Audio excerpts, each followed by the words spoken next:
Hey beauties, good morning, afternoon, evening, wherever you are. It's Winnie here again in another video, and in today's video I'm going to be teaching you how to make this stand-up collar that you can see on Veekee James' dress, that round thing at the back of her dress. It's a cage art technique, and I'm going to be illustrating how you can achieve it. If this is what you love to learn, keep on watching, like, share and subscribe, and don't forget to turn on the notification bell so you don't miss out anytime I upload a new video. Without too much talking, let's get to the honey of this video. Let's go. I love you. Hey beauty, welcome to my channel. The first thing you're going to be doing is to measure where you want the cage art to sit.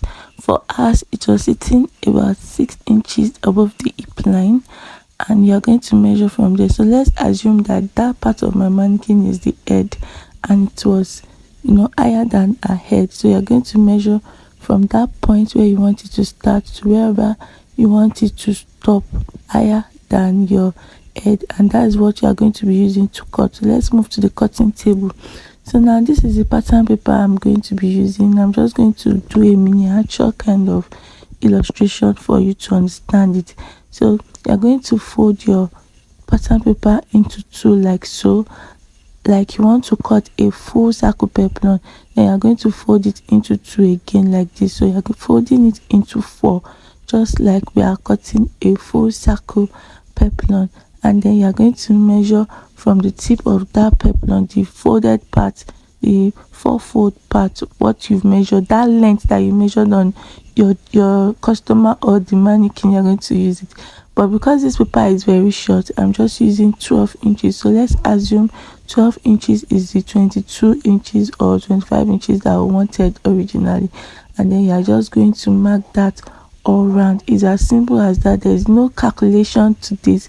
Just make sure that you measure the height, and then you mark out the height all around, the height that you measured, and then you cut it out.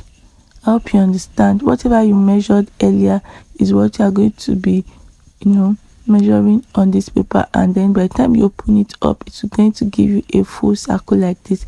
So you'll be needing an interfacing for this.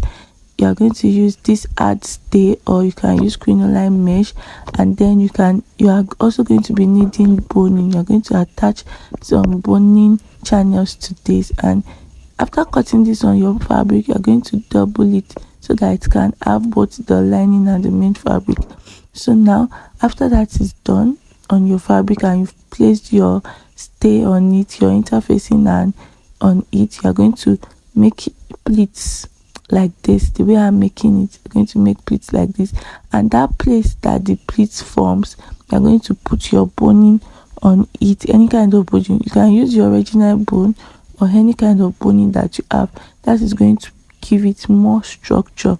All right, after doing the pleat, that the parts that the pleats are, the fold that the pleats are, just put your boning in the middle of it. So that's going to give it more structure. I'm just trying to use a masking tape to attach this together so that I can place it on the mannequin, and you can see how it is looking. But now you can see that it's already forming what we want. So after placing placing it on the mannequin, I'm just trying to let you see how it's going to sit at the back. So after placing it, this was what it gave us. It is not very wide because of the measurement that we use. So the wider the circumference that you use, the wider it would be.